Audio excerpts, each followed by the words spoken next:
The mausoleum of Sun Yat-sen is magnificent. Sun Yat-sen Mausoleum is a memorial to the great Sun Yat-sen and especially built mausoleums. Who is Sun Yat-sen? I seem to have seen him on TV. He was a forerunner of our democratic revolution and a great patriot. Oh, Dad, I can't climb. Let's sit down for a while. I just want to tell you a story about Sun Yat-sen. What are you thinking, buddy? The fields outside the village are all planted with rice. People in the village can eat rice but eat sweet potatoes every day. Why can he eat rice every day when he does not farm? It's so unfair. Because these sweet owners are lucky. No, people shouldn't be doing this. Should have rice and shoes. You think a lot. I'm sure it will happen one day. The year 1866, Sun Yat-sen was born into an ordinary family in Guangdong. At that time, China was under the corrupt rule of the Qing dynasty. In a semi-colonial and semi-feudal backward state, the vast majority of the people lived in poverty. Sun Yat-sen saw it as a challenge, the feudal oppression of the working people at the bottom and all kinds of inequality. So it was already beating in his young heart, a small flame to fight against an unfair society.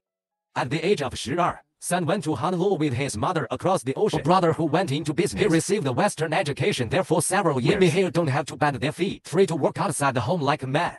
Men don't have to wear chain-like braids behind their heads. You can have a free life. This is a civilized society. I need to learn more. In the future, I will return to improve so that the situation of my country can live a free and democratic life. Sun Yat-sen moved to Hong Kong College of Western Medicine to study. Sun became a doctor after graduation, but he came to realize that medical skills can only save people so much. Only revolution can save the majority. Decided to quit medicine and go into politics. The Qing rulers were stupid and corrupt and surrendered. The nation is at stake. A peaceful response will not solve the problem. We must overthrow the Qing dynasty by force.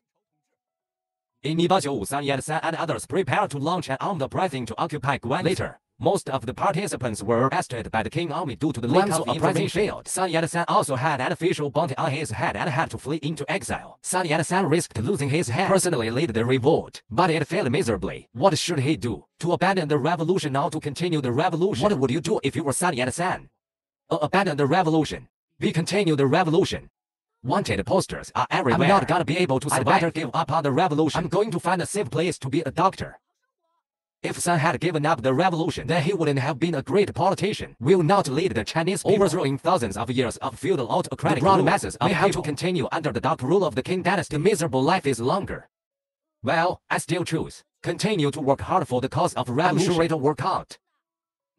Sun Yat-sen was not discouraged. He talked about setbacks and anger. Keep up the good work. He will keep advancing towards the goal of the revolution. Difficulties only make him stronger. Sun Yat-sen, in exile, had his head in overseas Chinese and overseas propagating the idea of democratic revolution. Under his leadership, the revolutionary ranks grew rapidly. His words and actions. It also caused a wave of revolution in the country. The White uprising broke out in 1811, lit a fire across the country.